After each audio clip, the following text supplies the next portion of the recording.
দর্শক এখন টেলিভিশন থেকে মুখ সরিয়ে নিচ্ছে, নাটক থেকে। অভিনয় একটা পেশা, এটাও একটা ভালো পেশা, সম্মানজনক।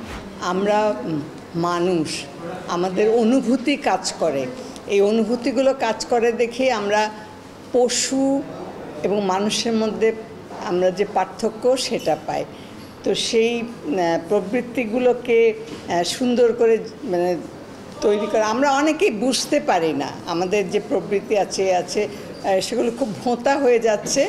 আসলে এই যে সংগ্রাম, যে গল্পের নাম এই নাটকের, আমরা সেই জন্ম থেকে মৃত্যু পর্যন্ত সংগ্রাম করেই যাচ্ছি, বেঁচে থাকার জন্যে হোক, অস্তিত্ব রক্ষার জন্যেই হোক, বা আমাদের অন্যায়ের বিরুদ্ধে যে সংগ্রাম, সত্য প্রতিষ্ঠার সেই সংগ্রামের ভেতর দিয়েই যখন আমরা শেষ পর্যন্ত সত্য, সুন্দর এবং জয়কে পাই, তখনই হয় আমাদের এই মনুষ্যত্বের বিজয়।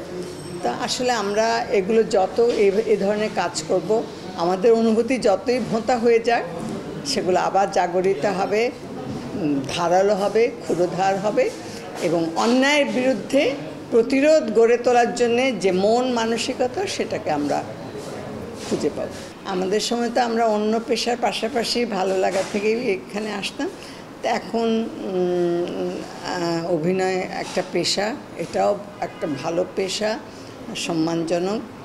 তবে যে নিশ্চয়তার কথা, এখনও সেটা আমাদের মধ্যে ওইভাবে শক্ত হয়ে ওঠেনি। আশা করি আমি থাকবো না, কিন্তু আগামী প্রজন্ম বা আমার পরবর্তী যারা আসছে তারা এটার ফল ভোগ করতে পারবে। একটা ভিন্ন ধরনের গল্প। আসলে এখন তো তেমন গল্পে যে একটা চমক এবং চরিত্রের যে বৈশিষ্ট্য, এগুলো আমরা তেমন খুঁজে পাই না। বিশেষ করে আমাদের জন্য কোনো চরিত্রই তেমন থাকে না নাটকে।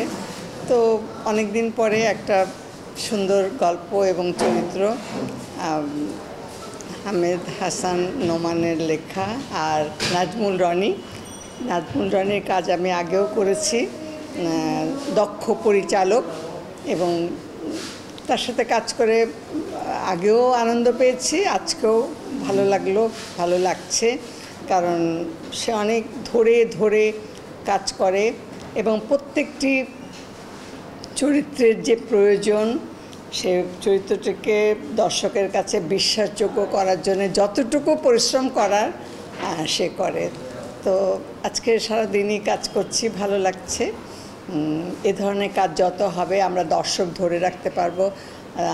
দর্শক এখন টেলিভিশন থেকে মুখ সরিয়ে নিচ্ছে, নাটক থেকে।